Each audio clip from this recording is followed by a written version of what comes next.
Good morning, good afternoon, good evening, whenever you happenstance, and another episode of this Truth Bomb Riff. And it is my great pleasure on the 785th episode over the course of 4 years to try to endeavor and discover all of the things that are doing what they can to sabotage our democracy while we try to find a way through this madness.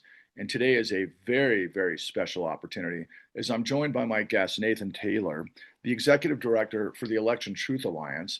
And well, I should say his apparatus is doing some spectacular work involved with, of course, the upcoming elections based on anomalies and questions and other elements that we're going to discuss. And so, welcome to the discussion, Nathan. I'm so pleased to meet you.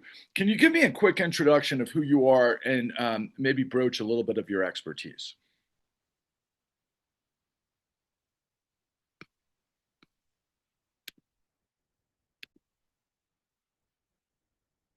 Absolutely. So I'll give you a little bit of background about myself. I work in cybersecurity and data analysis. Prior to jumping into election integrity, which I never expected I would do until after the 24 election, I was a 25 Bravo computer tech specialist with the Army National Guard.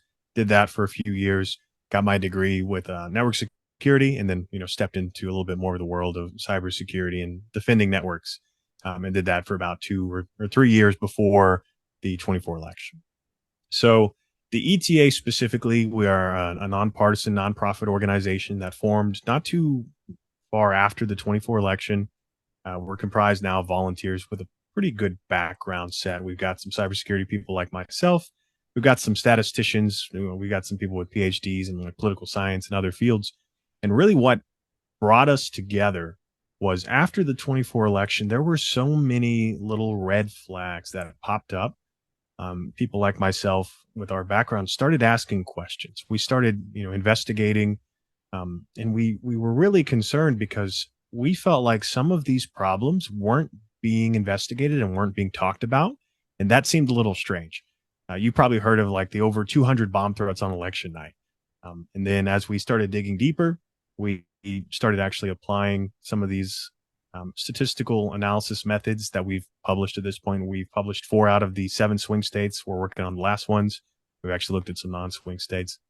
And then we actually started investigating into the infrastructure that our elections run on and comparing what we're finding based on what we're being told. And there's a huge discrepancy between what we're being told by state officials and what is the truth to these systems and who owns them and everything as well.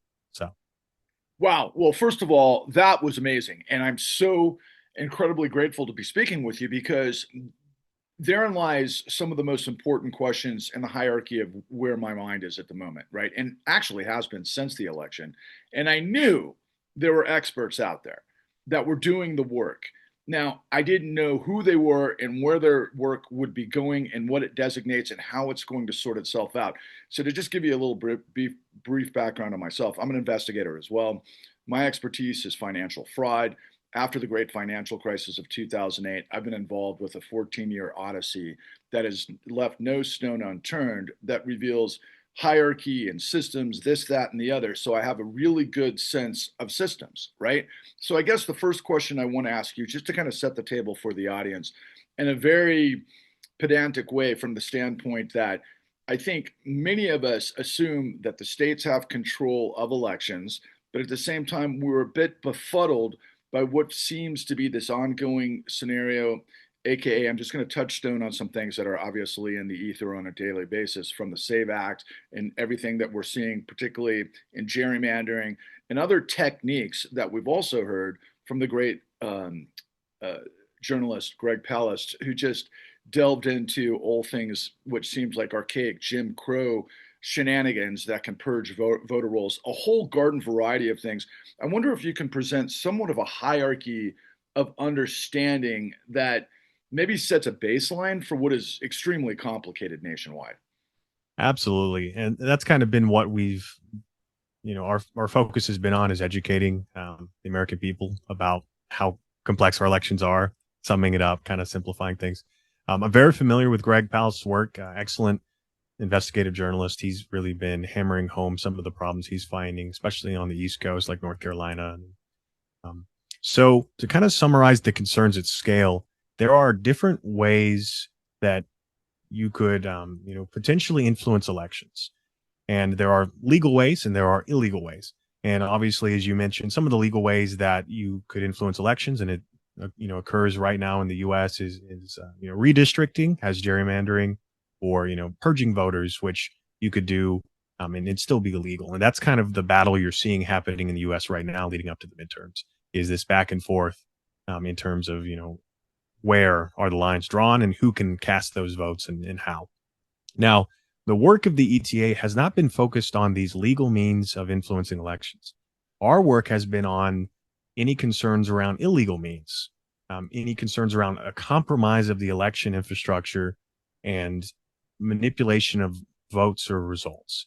That has been our investigations, because that is, if that is occurring, and as we'll talk about, we'll tell you the things we're finding, some of the evidence we have, that is a huge deal, because you are now, if you are able to compromise the election infrastructure, which you kind of mentioned, we're told every state runs their own elections. How could you ever influence, a U.S. election? That would be a very big deal. And we actually went down that road of asking those questions.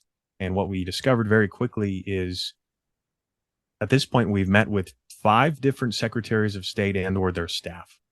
We've had these sit down conversations. We presented our findings per state, and most of the time they'll tell us their hands are tied. Very frustrating, because these are real problems.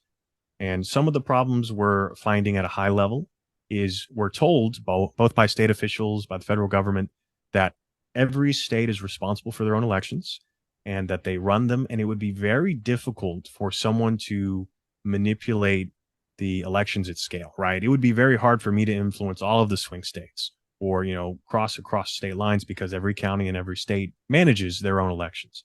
Well, what we found is 70% of the US uses 2 major voting system brands, and these major systems are what count our votes. They count nearly 100% of the votes. Doesn't matter if they're hand marked paper ballots, doesn't matter if they're machine marked or cast digitally, doesn't matter if they're mail in. The infrastructure, these 2 major brands, is what is used, from Pennsylvania to Florida, to some places in California. So 70% of the US is using these 2 major brands. And we have now started to dig deeper into what are these brands, who potentially owns them, who would have influence on them, and are there any concerns about them being vulnerable or compromised? And the answer to that is, well, it seems like there may be those concerns that they have been compromised, that they have been targeted, and we've started to identify and make public known vulnerabilities to these systems as well. To respond to that, and before getting into kind of the litany of the stuff that I want to cover here, I just wonder if you could please respond to what we all saw in the aftermath of course, January 6th and Dominion and the lawsuit against Fox and everything that's happened. And henceforth, it appears that after the settlement, 770 some odd million or billion, 700 million, I believe. 700 million. Did I say Let me, billion? I Yeah, can verify that, but I'm like, it was an extraordinary number, but really to prevent the revelation of what Fox was doing, to keep it under wraps. But we already saw that, of course, Papa, the CEO of all things Fox, Rupert Murdoch, and so forth, it admitted that lying was their business model. Okay, and that was kind of and they prevented with the settlement further revelations of tampering and what they knew, who, what, did, when, and how. And now it seems to be yesterday's news. In fact, of course, Tucker Carlson and company had laid out that the whole thing was complete bullshit, and that all of the J6ers were basically tourists. It was peaceful. It was this. I mean, the level of lies in front of our face and gaslighting was just extraordinary. And I know you're nonpartisan, but I want to see, I just want you to address just really quickly, given what you just said in terms of the monopolization of 2 companies. Didn't Dominion get sold after all of this to a known Republican? I don't want to know. Let's just say a supporter. I'm not sure if he's an operative, or what he's given the Republican Party. Obviously, a very rich guy. I wonder if you can provide some insight on that. absolutely. So the 2 major voting system brands used in the US is ES&S and Dominion. which was rebranded recently, and I believe it's called Liberty Vote now. And yeah, they had that settlement after the 2020 election concerns, where Fox News was accused, or well, Fox News, was publishing concerns around Dominion being potentially manipulatable and influencing outcomes in the elections or whatnot. And that lawsuit ultimately was settled outside of court for over $700 million. We did review that lawsuit because that was a very important lawsuit when it comes to election integrity. And we found that the lawsuit didn't specifically go into actually investigating the systems. It was just around, did Fox News potentially have any fault of, defamation or not? And I think there were some emails that were showcased suggesting that they were just repeating what they may have been told to say and didn't have any credible support or data or evidence. So I think, as you said, it does muddy the waters because that kind of made it very difficult and has made a lot of people, I would say, afraid to bring up some of the concerns we're now finding today for fear of litigation. But what the ETA puts out now is we just stick with the facts, right? We stick with the data, things that are provable, verifiable, and supportable. And there are concerns with these systems, Dominion, now Liberty Vote, that purchase the individual, I believe, that is now purchased and in control of that company, has been raised red flags of potentially having some connection to the Republican Party or had some connection in their near past. And they're not the only company. ES&S has apparently also had some concerns recently where some individuals left the federal government and were, associated with the Republican campaign and went on to become the head of like their cybersecurity division within ES&S. So the problem we keep highlighting now is, why are private companies that control our election infrastructure not being held accountable for potentially having partisan influence, right? You would think that would be a conflict of interest. How could we let the companies that run our elections and ultimately are kind of the safeguarding of our democracy, how can they not be like nonpartisan? And that is the concern, is these are private companies. Their systems are what I like to call black boxes. They're proprietary. They're not open source. We can't really review how their software works. They don't tell us. They won't let us access. So we're kind of getting told our elections are, impossible to manipulate. We, have all of these security steps in place, but we can't actually verify it. And that is the concern in the cybersecurity field, is if you can't verify something, you can't prove it's true. It's the same thing with audits. And you talked about finance. You talked about, that's the same concern, right? Is you do audits. I worked for a company that did some cybersecurity for banks, and you hired independent third parties to come in and do your audits because they don't have as much of a conflict of interest. And I think that's the problem. As we keep going forward, we're concerned that the entities that run our elections, is there really a, nonpartisan or independent group that's double checking the work and making sure there aren't vulnerabilities?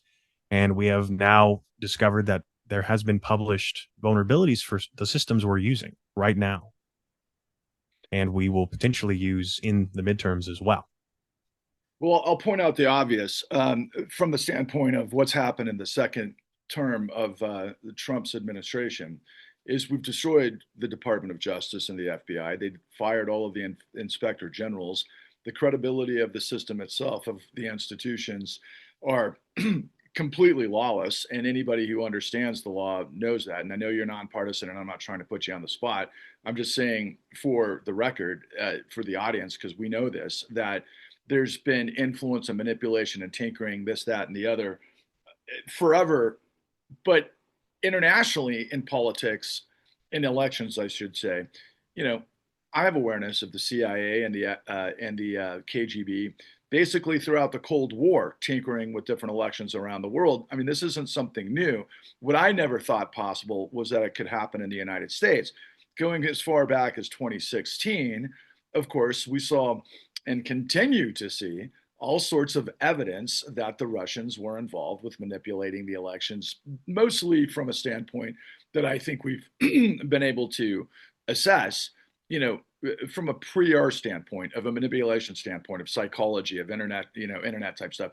Not suggesting that they got inside any sort of these two potential boost. But at the same time, when you've got a monopolization without any sort of third party, independent verification, yeah, there should be some red flags. And so thank goodness you guys are doing what you're doing. And let's set the table, for the rest of this dialogue from a standpoint that, don't trust, don't take my word for it. Let's hear what the president himself had to say. I think I've got it teed up right here, and I borrowed it from your website, everybody. Um, Election Truth Alliance, by the way, and I'll put your website, and we'll cover that in a moment. But obviously, I'll put links to all of your information below. But let's just have everybody kind of absorb this for a second. Vote just this time. You won't have to do it anymore. 4 more years. You know what?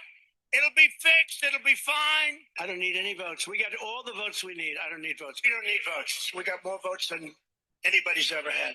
You don't have to vote. Don't worry about voting. The voting. They're cheating again. And Elon looked at us. He goes, no, you're going to win. They just don't know it yet. And about 15 minutes later, we won. Sort of crazy. He was very effective. And he knows those computers better than anybody, all those computers, those vote counting computers. And we ended up winning Pennsylvania like in a landslide. So it was pretty good. It was pretty good. So thank you to Elon. I'm a technologist. I know a lot about computers. And I'm like, the last thing I would do is trust a computer program. Because it's just too easy to hack. It's too easy to add just one line. So, basically, Donald Trump, lies a mile a minute. And, we already have verified like over 3,000 lies since the first administration. And, it's beyond comprehension since the second incarnation of this. But, your situation is such that the Election Truth Alliance, as you've already laid forth, is already investigating in Pennsylvania and Florida 2 specific cases with some details. I wonder if you can delve into that and give us some broader concerns of what we as citizens need to be aware of moving forward. Absolutely. And when you show that clip, my favorite part is the specific sentence about knowing those vote counting computers. That is the first time I've ever heard a public official say that in that way before, which let us, my inbox blew up the day that pre-inauguration rally happened because everyone was asking us. We had already started publishing some of our findings, and they were asking us, what does he mean by vote counting computers here? That's a very strange thing to say. So yes, before I kind of jump into what we're finding in Pennsylvania and Florida, I did want to follow up on what you were talking about with the systems. And one of the things we discovered and has been made public at this point, I know Free Speech for People has published this. They actually put out like a letter from experts all saying, hey, we have concerns about the election infrastructure and known compromises. So at this point, there are confirmed compromises of the 2 major voting systems we talked about prior to the 24 election. Wow. And these happened in January through June 2021 in Michigan. There were multiple systems, multiple counties compromised, and that encompassed, I believe, both Dominion and ES&S in that state.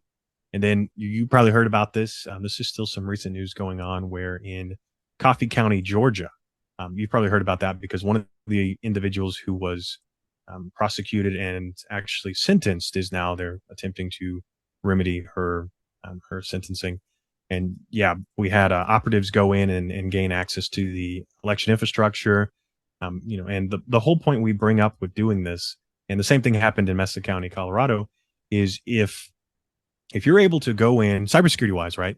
If we have these 2 major voting systems and they're distributed across the U.S. So if I'm using ES&S or Dominion in one county in one state, I'm using the same infrastructure on the other side of the country. So if I know how to get into and manipulate one county's systems, my ability to potentially manipulate other counties is strong, especially if they're using the same models and the same software, which we're finding is the case. It's pretty consistent across the U.S., and some of the software versions have actually flagged as having potential vulnerabilities as well in some recent findings. So that's the point we're getting at is if you wanted to mess with our elections, all you would need to do is compromise our two major voting systems. And that has happened. That's documented, that's litigated, that's fact. So we know that those systems have been compromised by actors who may or may not have been aligned with the Trump campaign at the time leading up to the 24 election. So that was really one of our concerns is you now have the means to manipulate an election. The question then is there any evidence to suggest that there was problems with the election, compromise of the counting of the votes or other things like, registration problems? And that is where we get into our findings in our lawsuit in Pennsylvania and our recent findings in Florida and our pending litigation there as well. So I'll jump in Pennsylvania. I'm not sure how much you may have seen. We are still at this point seeking discovery. We haven't gotten into discovery in Pennsylvania yet. The Secretary of State we're suing both the Secretary of State as the official in his duty to protect elections. And we're also suing 3 counties in the state in the Western District of Pennsylvania. And our lawsuit is pretty simple. We have a list of all of the different problems that occurred around the 24 election. We have plaintiffs that were voters in these counties. And we're saying these discrepancies and our analysis suggest that there may have been a compromise of these results. This warrants an investigation. And the Secretary of State has not been willing to do an investigation. We sent them letters. We seek to have meetings with them. They denied us, said, there are no problems here. There's nothing to look at. And then, of course, we filed this lawsuit, and we're just seeking an actual investigation, and we're seeking a review of the original paper ballots, because that is important. Is we're finding discrepancies. Some of these discrepancies we found is in Pennsylvania specifically. We did our statistical analysis, which is based on expert papers and techniques that have been used to detect fraud in Russian elections, in the country of Georgia's election. You may have heard of like the Georgian Dream Party fiasco not too long ago. So the methods they were using to detect election fraud there, using some very simple statistics, we applied that to the U.S. We applied that to Pennsylvania. We applied that to every county in the state. And we flagged that the voting irregularities we were seeing was consistent with known vote manipulation as detected in Russian elections. And we estimated, and we had an actual independent expert where we sent him his data and he did his own analysis.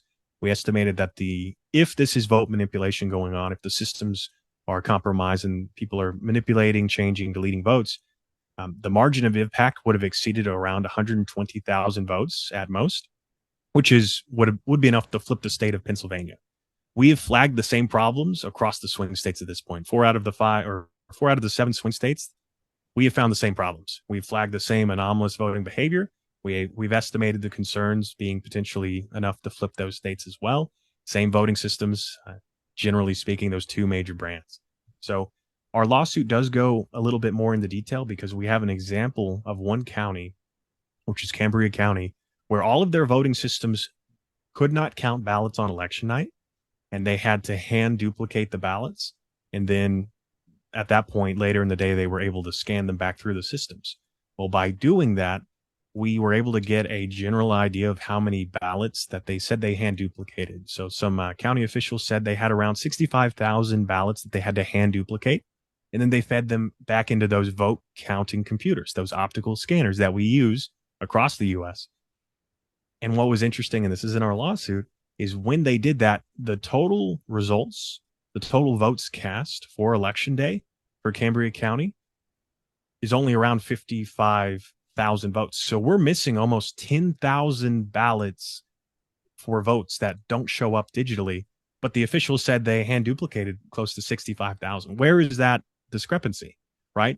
And we're suspicious now, based on our analysis and our other findings, that if there is a problem, you could be deleting votes and you could be changing votes, and that would be a symptom, is these discrepancies in the vote counts. So we're seeking a hand count in those counties, and we're seeking additional information. In our lawsuit as well, we did find discrepancies with the county's certification of the systems and the machines. They did recently tell us what software versions they're using, and we've flagged that another state had reviewed that software and maybe found vulnerabilities and problems that if you could exploit would let you change votes. So that is our lawsuit. We're still pushing forward right now. We will have another date this month because the Secretary of State seeks to dismiss the case. We responded back, saying, this is a credible case. We have real evidence and we have real standing with these voters whose votes could be messed with. And the most important thing, and this is why a lot of election lawsuits don't go anywhere, is a lot of the time the courts will say, well, the elections are over. They're certified. It's a done deal. It doesn't matter, right? It doesn't matter if something happened or not. We're moving on. Well, the problem we highlight in our lawsuit is if this is a compromise of the election systems, these systems will be used and have been used in recent elections since the 24 election and will be used in the midterms as well. So if there's a problem, this needs to be investigated because it won't go away. So that is Pennsylvania. Florida is a whole nother situation. As I said, we haven't filed a lawsuit there yet. We're working with some lawyers to figure out what the best avenue is, but we're actually finding even worse concerns in Florida. Have you heard anything about that so far? Well, I have, because I've read through your stuff, and I was just kind of sharing it. Hopefully that wasn't too distracting for, viewers to kind of glance at your website and the case and so forth. But Florida is particularly interesting to me, but I want to insert a couple of things here as we get down the technical aspects of these types of operations. First of all, again, it's so obvious to me there has to be a backstop to your point, right? Independent expert analysis that be able to, obviously remedy the situations we've been seeing now that are just almost, elementary. I hate to borrow that term, right? From, of course, my dear Watson. So the nature of for example, just other issues such as in the swing states, and I was trying to have people, while you were talking, see that you identified many of the swing states, which is so incredibly important here, given what we heard from Trump and of course Elon as well. And knowing what we think are lock, stock, airtight institutional management of these elections, giving all of these red flags that you're raising. But on top of that, we saw literally fraudulent documentation of elector signatures in elector screen. Okay. And as it turns out, that the 2020 wasn't the only time that happened. It happened with Senator McCarthy years before. There was a precedent that I never knew about, that I never studied in college, that I found out about many years later, thanks to some great reporting by Rachel Maddow's Ultra that was before the 2024 campaign, to make this correlation that America First has been involved with electioneering fraud for a very long time, including gerrymandering and going to these types of things. To your point about partisan sort of, they will do whatever it takes to win these elections. And now we're talking about federalizing elections, or at least we're not talking about it. Obviously, Donald Trump is talking about it. We're talking about any sort of, scenario that would potentially lead to a martial law scenario where ICE is out at voting booths to have some sort of influence. Now, of course, those aren't the technical aspects of what you guys deal with specifically, but I'm wondering if you could, kind of pull it into Florida now. Because again, to that point, look, we had literally late to the game, the former Attorney General of the United States assigned, of course, Jack Smith to investigate a number of things that were taking place out of Florida, particularly in Palm Beach County with Judge Eileen Cannon, as it related to, potentially selling, top secret information, or whatever the case was. That's speculation. We don't know what it was, but it got quashed because of these scenarios. And you just mentioned, and this is the biggest question I had after the 2024 election, was why didn't the Democrats do a deep push into some of the mechanics of these questionings? And again, I know you're not partisan, but just they had to have known, or did they? Or did they just accept the results as were? Can you maybe provide some clarity to me? Because I'm certainly clouded. Yeah. So we have actually, sat down and met with some officials, and I think there were a few things. First and foremost, the question of, did they have any reason to have concerns, right? Absolutely. As I mentioned before, we had multiple experts in computer science, cybersecurity, and elections reach out to the administration right after the 24 election and raise concerns, both in writing, both, directly. And they were talking about some of the problems we're talking about right now. Not only that, I believe Harris had in her book talked about some of the concerns around foreign manipulation in U.S. elections. Now, here's the thing, and this is why Florida is so important. Florida has had issues with elections going back to the early 2000s. 2004, I believe, had the issues with the hanging Chad situation. Absolutely. Well, not only that, but we had similar incidents in Ohio in 2004, where a gentleman of the name Spoonamore found and reported concerns about a man in the middle, which is similar to the same concerns we're raising right now. Someone is, a man in the middle between when the results are, counted, the votes are counted, and then the votes are sent. And he actually raised concerns about one of the systems and the way they were running elections in Ohio. And that ultimately resulted in some inquiries, but no one was really, it never really escalated from there. But he raised some of the same concerns we're raising now, slightly different systems. I do believe that Diebold was one of the leading monopolies in election infrastructure, and it was broken up, and it has now become what these two major systems we have today are, Dominion and ES&S. And they were broken up for some concerns about, like, being, a monopoly, or maybe having, other problems with their behavior. Now, one of the things that is interesting, before we kind of jump into Florida, is as we've been investigating these companies, we asked the question, have there been any red flags for, their behavior in the past? And during our investigations, we have found concerns. I won't really name anything specific right now, but this will likely be involved with our upcoming legal actions, is we have found that these companies have been caught contributing and not reporting lobbying donations to candidates in order to potentially get their contracts chosen at like county or state levels to be used in elections. So they were giving funds to both parties and not reporting it, and kind of doing that under the table dealing. And that was happening all over the U.S. and that has been documented. There's been people who've caught for it, and they've not really been held responsible, maybe a few fines. And now we're finding out that some of those people they were engaging with are now at the highest state levels and are in control of the entire state, not just a county. Right. And I think the word of the day, as we dive deeper, is almost always the conflict of interest is what it seems to be. It is a conflict of interest to potentially have your election companies, work with certain people and buy their way into things and not really, not be super transparent. Now, let's talk about Florida, as you mentioned. What's really interesting is you brought up a few of the counties that we have been investigating and had problems in. You mentioned Palm Beach, which I believe is, local to the current administration. The president, I believe, has got some ties to that area as well. Even though a Democrat just won there, by the way. But yeah. Yeah, special election recently, which is really interesting. We haven't yet analyzed that race. We will, and we'll make that public, and we'll see how does it differ and does it have any anomalies or not. Wow, that'd be interesting. What's important for Florida is during our investigations in Florida, we were looking at a few of the counties. One is St. Lucie County, and the other is Miami-Dade and Palm Beach. Those are the three counties we've actually analyzed and made public.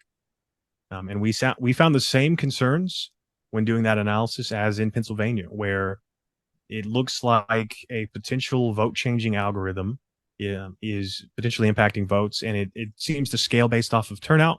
So in all of the counties in the precincts of the most highest turnout or the most votes is where we really start to see the results just shifting rapidly, almost as if a algorithm, is deciding where those votes are going and not the voters. And it's pretty consistent with some concerns with Russian elections, where Russia has been accused of going in and stuffing votes for one candidate being Putin, creating a certain effect, same effect we're seeing across the U.S. and in Florida. Oh my! The other thing is, and most people aren't aware of this, and it's really interesting that they're not, is back in 2016, and you mentioned 2016, there were concerns around foreign influence in our elections, Russia specifically. There were investigations, but we were kind of told, hey, we didn't find any concerns, right? We didn't find any credible, concerns around Russia maybe successfully breaching systems. Well, we now know and then have documents to show that there were 2 counties successfully breached in Florida back in 2016. Malware was successfully put on some of their voting systems that would have allowed the removal and changing of voters and potentially changing of votes. Some of these systems are connected, but a lot of this focus was on the voter registration databases, which the software seemed to have been specifically designed to remove voters, and you could purge them based on like demographics. And one of the documented, and this was actually briefed This was investigated and briefed by, I believe, the Department of Homeland Security, the FBI, the CIA. They all, did this investigation. They found these things. It was actually briefed to the White House at the time, which was Trump, because he'd won after the 26th election. So they discovered this after the election. And we, we're ultimately told, hey, we discovered this, but we're not confident it was actually used. And which is interesting because, as I mentioned, if this happened, St. Lucie County, one of the counties we've now been investigating, this software was specifically designed to potentially compromise the voter registration databases. Theoretically, it could also maybe go in and manipulate votes, or similar malware could spread to the vote counting systems. We don't know. But that 10% number was really interesting. So I could purge 10% of the registered voters, and I could focus on minority voters, right? I could focus on Black voters, maybe, women voters. I could target people based on where they live and any type of information, because I have their names, their addresses, all of that. And if I were to do that, could I, influence elections at scale as well? Obviously, right? If I can just stop people from voting. When we did our analysis and investigation in 2024 after the election, we went to St. Lucie County. I actually met with some local voters and some local investigative journalists. Allison Green, she's now kind of launching her own campaign. It's up to us to help, engage more investigation and activity around the elections.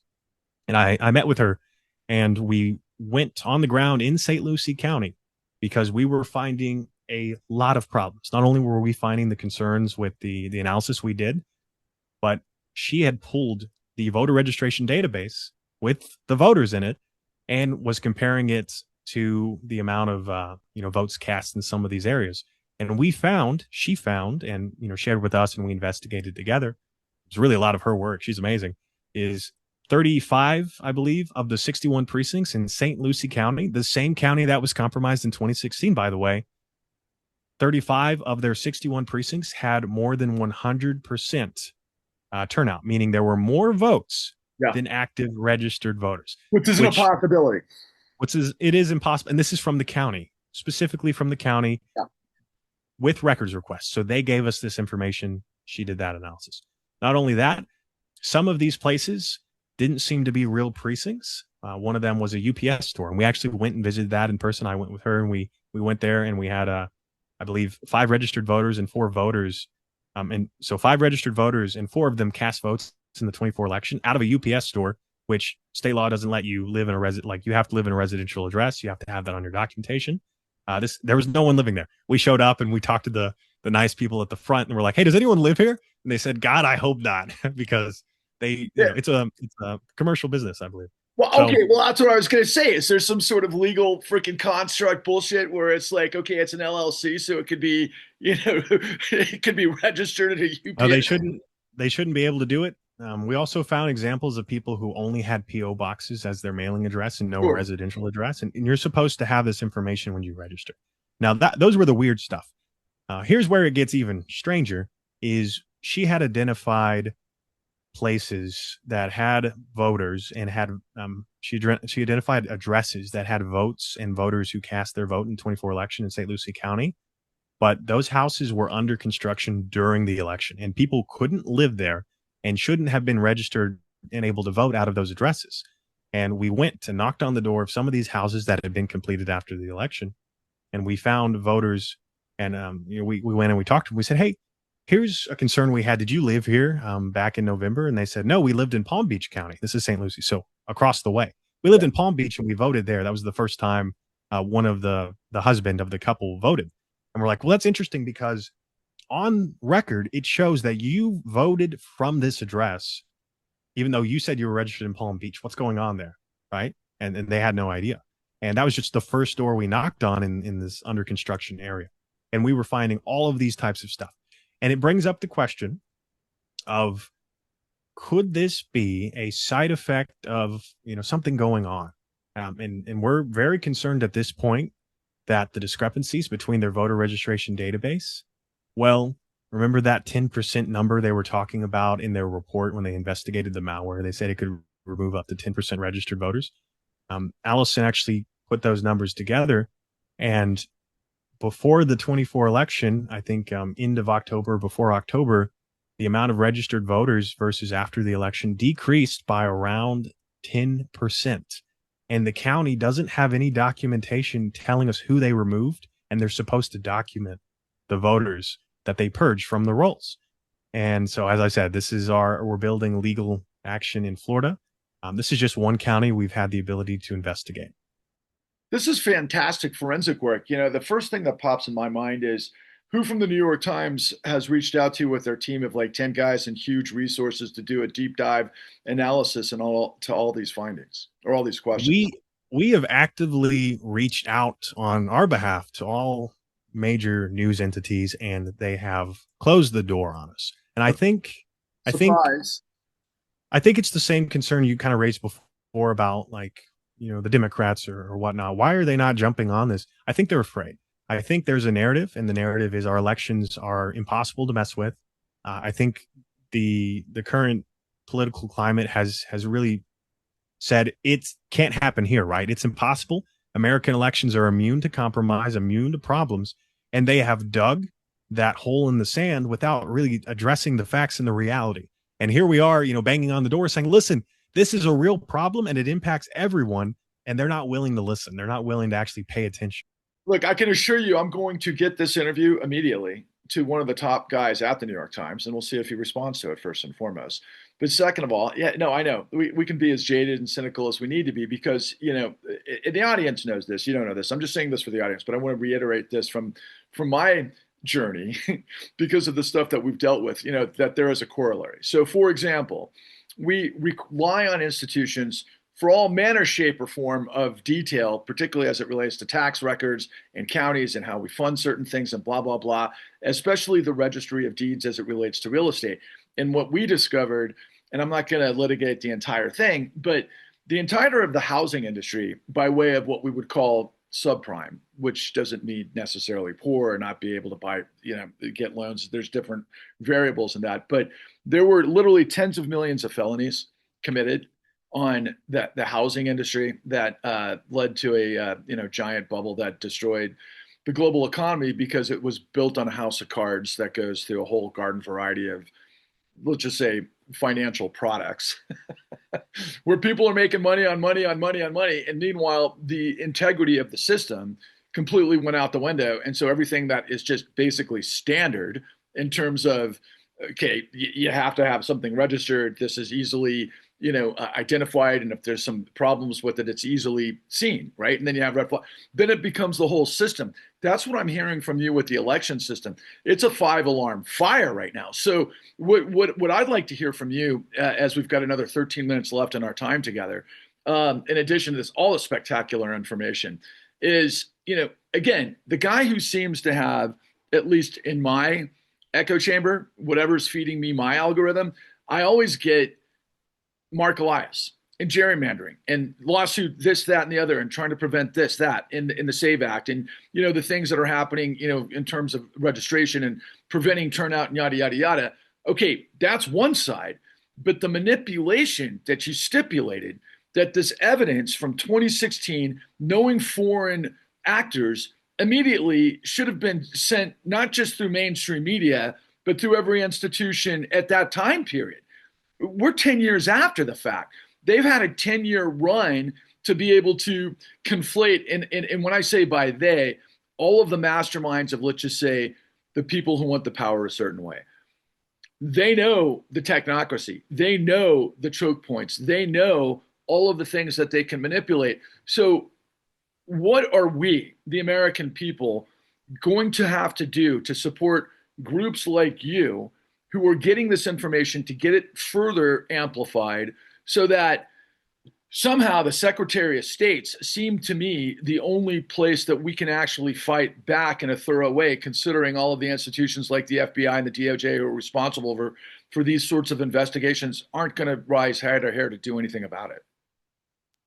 Yeah, absolutely. So we have found at this point, first, the first step is people need to know the truth, right? People need to understand there is a problem.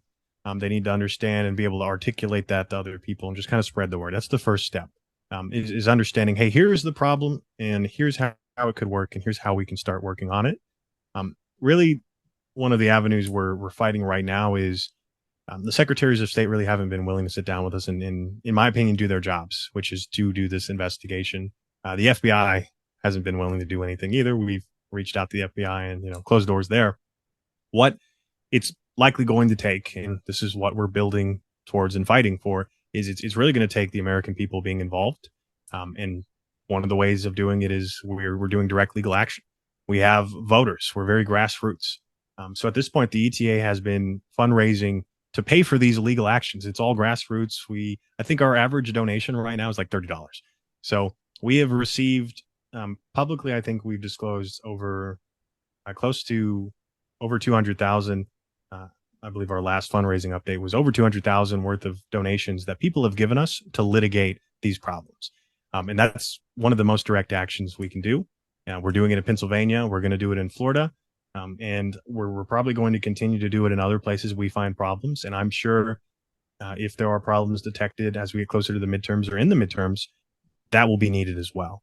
So, as I said, we've had a couple different drives and campaigns to get this information in front of like the Pennsylvania Secretary of State or like the Minnesota Secretary of State, which we've had findings in Minnesota, and it's not really seemed to have gone anywhere. We're not saying don't do it. We're saying absolutely, like, everyone should know about these problems. Everyone should kind of be able to share this with their friends and family and talk about it because it impacts all of us. But in terms of what we can do about it right now, the most direct way to hold people's feet to the fire is, reaching out to them. And then, we're going to keep pushing with our legal action. And I think it also helps if the, upcoming midterm candidates are aware of the concerns as well, because they have the authority in their races, right? If there's a problem in their race, if they're suspicious that something doesn't add up, they have the ability to contest and to seek, hand counting and a recount, which doesn't seem to be a common thing in the U.S. A lot of candidates won't do it. We've not really seen anyone actually contest the results, except for one individual in 2020. Everyone else seems to kind of just, take the results and run with it. And we're very much in the mindset that it doesn't ever hurt to verify the results of an election. If you won, it'll be right the second time, right? And you shouldn't be afraid of hand counting or recounting the results. So I think that's something we need to focus on as well as we get closer to the midterms. Is people need to understand that that's an opportunity to make sure there's not problems in our elections as well. Then, well, Donald Trump and company and all of his surrogates or sycophants, however you want to phrase it, I'll prefer the latter, but I'm sorry to put you on the spot. I'm not asking you that question. You're nonpartisan. I get it. But what Republican has come out and said, like Thomas Massie in the Epstein files, for example, what Republican has come out and said, I support the ETA. Give me. I'm sorry. I got to look at the title again. Oh shucks. no, you're fine. It's going to come to me in a minute. I got it right here. Obviously, the Election Truth Alliance. That's the key. Truth. I love it because this isn't philosophical or faith-based truth. This is evidence-based. This is how it works, man. And that's of course the bottom line. Just like an investigation in any crime. And so, who has outright supported you guys in their campaign so far? We've had very little support. We've had no elected officials or running officials publicly, raise the same concerns we're raising. It definitely feels like we're swimming upstream right now. And I've been doing this for over a year, but I will say the support we get comes from the people every time. Absolutely. I have, with military background, I get veterans reaching out and they say, hey, I'm a Republican, but I still believe in what you're doing. And we're like, it's not about being Republican or Democrat. It's not about a party. Every American should care. Because I think every American should want their vote to be counted correctly. So it impacts us all. So it's a little frustrating, but, we keep pushing forward. And I am hopeful that as these findings are made more public and come to light, as our legal action continues forward, we're going to get that breakthrough. And we're going to get some of these election officials to finally start addressing the elephant in the room. And I think that's what it's going to take. Okay, well, again, just two questions actually, just a question, then I'm going to button it up. So, of course, we've seen Trump on the stump with his Michigas and his meandering whatever, speak about things like, dead Democrats and illegal aliens and this, that, and the other. We know that there's all sorts of insanity and shenanigans and anomalies and this, that, and the other. Can you address some of those sort of statements and from your database and tell us what? Absolutely. Yeah. So as you said, very data driven. We do now have data going back to the 1984 election, Ronald Reagan, and all the way up to the 24 election in Minnesota. We're going to publish that soon. You'll see that. That might be something to talk about because we do analyze 2016, 2020, and 2024, which is where a lot of these concerns around election manipulation have come up recently. And I will say this until that goes out in public and we can show it. I'll keep that behind the scenes. But I would say this. I would say that our data suggests that a lot of the concerns around vote manipulation or whatever, election fraud, we're not seeing it where the public statements seem to point. We're not seeing, for example, mail-in voting, which has been attacked. And I'm sure you've seen some recent news about it trying to be removed from upcoming elections. And there is a narrative right now that mail-in voting is inherently fraudulent. It is, a means of illegal immigrants to vote, all of this, all of that. Well, the data doesn't support that. A lot of the time, any concerns around voter fraud, which is people voting when they shouldn't, very small in scale and almost always quickly caught. And a lot of the time, it is people just voting for dead relatives or small little things like that. And we're not seeing like an organized voter fraud campaign like we're being told there is for certain parties. We're not seeing that show up. What we do detect is for mail-in voting, we have now analyzed mail-in voting across the U.S. for a lot of the states, some of the bluest states, some of the reddest states. And mail-in voting, when we do that analysis we talked about, which has been used to detect election fraud in Russia, we can pull out just the mail-in voting, just the election day, just the early voting. We can analyze all of it independently. And we did that. We actually did that for Pennsylvania. We did that for Minnesota. We've done that for a few places. And when we look at mail-in voting, what do you think mail-in voting looks like? Do you think there's any problems that we flag, or do you think it looks more statistically normal? Or would you? So when we do the analysis, it almost always looks like what textbook normal human voting behavior should look like. It is almost always aggressively Democrat as well. And I think that's interesting is when we do that analysis, mail-in voting seems to be very strong for the Democrats, but it also seems to be statistically normal. It doesn't look like there's anyone really manipulating it at scale. And yet it is so strongly under attack for not being reliable or secure. What's interesting is mail-in voting is actually generally at a higher security standard than in-person voting. Why? You have a stronger chain of custody. You got to ask the county. You got to there's at least 2 points of contact because you're going to ask the county, can I have a mail-in ballot? They're going to send it to you. You're going to put your ID, a photocopy of your ID and your signature on it. You're going to send it back to them.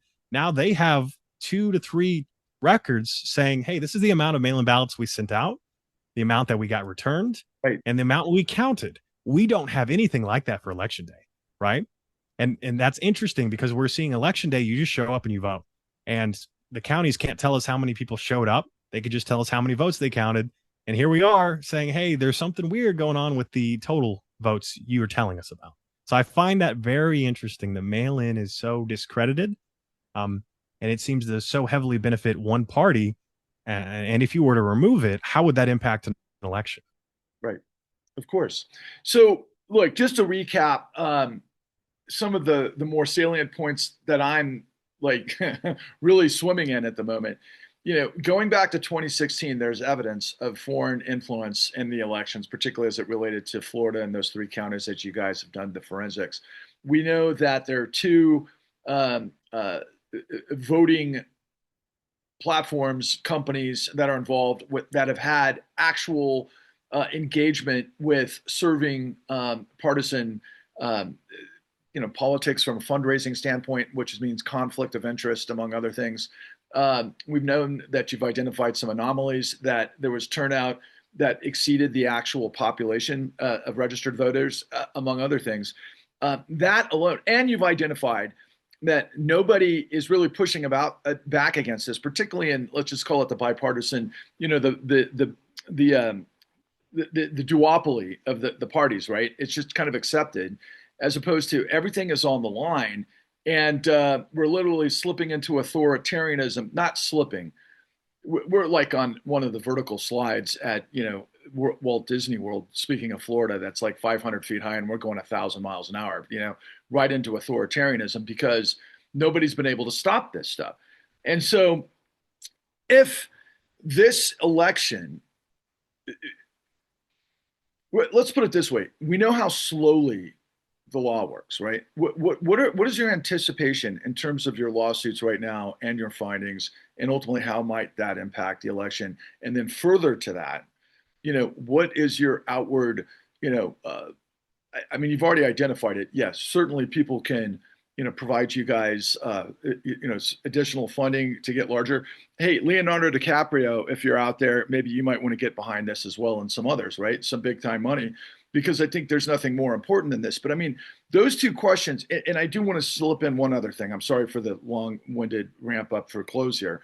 But I do remember Rolling Stone doing an article in the aftermath of the 2024 elections where they were asking about potentially, would it be possible for like, let's say SpaceX, to somehow infiltrate whatever the voting installations were because of whatever software that they might be running. It sounded to me like you had inferred that there is software because of the malware that can be affected because they're not all hand counted ballots and so forth. Why don't we have a complete continuity? Although I understand the state, so that's a stupid question. What is the remedy? Let's just put it that way. Absolutely. And to address your concern, I mean, we don't truly know the ways you could do it. We're just looking, the data, suggests there's problems, and that's where the investigation should take us.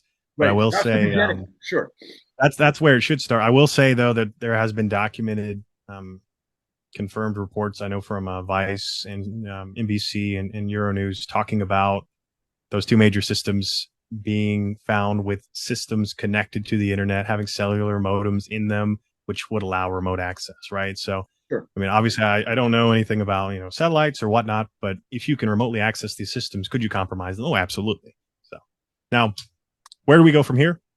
I think, as you said, the concern is definitely with our lawsuits. We don't know the timelines. It has been 3-4 months now, but we're very hopeful that the next steps in the lawsuits are very simple. We're just seeking, give us access to your records and give us access to the original paper ballots, or you inspect them and you actually recount them in front of us.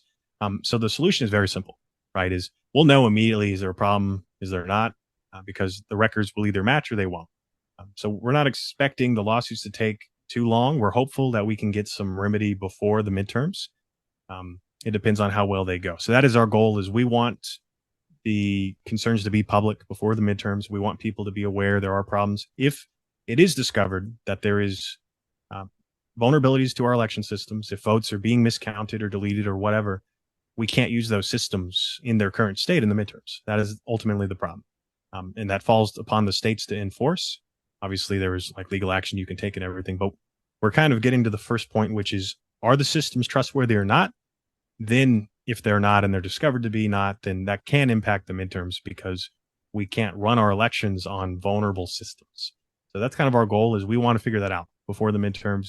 We're aiming for the next 3 months, 4 months. We'll see how quickly things grow and go from there, but that is kind of our timeline. Besides that, there are, a handful of other opportunities. Right now, we've been, building up our team a bit more. So if people want to get their hands on the data and do some new analysis, if people have backgrounds in cybersecurity, if they want to help make social media posts, we're soliciting volunteers on our website. So that would be awesome, as well as if they want to donate or if they want to volunteer their time. There is no such thing as too many hands, especially for something as important as this. And the last little quote I leave you with that I think is super interesting is, it's not, it's ultimately who counts the votes that determines the outcome of elections, right?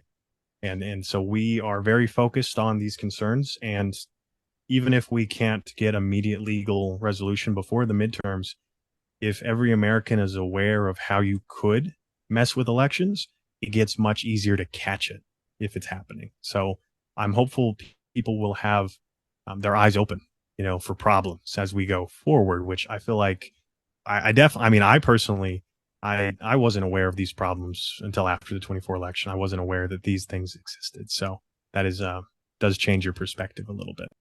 Yeah, of course. It doesn't matter when you learn it, as long as you learn it. And we're out of time. I wanted to address, the recount of Georgia votes from 2020 that the administration's involved with. But I want to just close here by referring everybody to your website for the Election Truth Alliance. You can see it's electiontruthalliance.org. I'll post all of these articles on the lawsuits in the description below, as well as links and the statistics and so on and forth, so on and so forth. Yeah, it's really been an enlightening and invigorating conversation, Nathan. I appreciate you and your team's work on this, and the message to everyone out there, guys. My God, anything is possible, both for good and for bad. And right now, all of the power is in the hands of the money that has seemed to have stopped. Nothing can stop them over the course of now literally decades to get us to this point. It's going to take all of us who care about liberty and justice for all and the integrity of the law and our systems, which means that people who understand systems can no longer stay fractured. You can't stand with your heads in the sand. You can't have your heads in the sand. You can't wish this stuff all away. This is real. There's so many Democrats right now that think that the midterms are a foregone conclusion, that there's going to be a blue wave, and this thing is what? With everything that's at stake? No. And if it seems to me the easiest way to remedy this, not the easiest way, that's the wrong way to say it. Probably the priority is to make aware all of the Secretary of States, particularly in the swing states, because they're the ones who've got their hands on the decision-making apparatus to really become, involved with this. And if they discover the anomalies and the things that you guys are raising awareness to, that they'll have a better, operation to be able to thwart that. I hope that's the only thing I can see in the time period, given everything that we've talked about. But all the best to you and your team, and I look forward to connecting with you again. You're always welcome here on Patrick Level Truth Bombs the Con. And everybody else, hey, good luck. We need it. Thank you very much. Onwards and upwards. Take care. Thank you so much.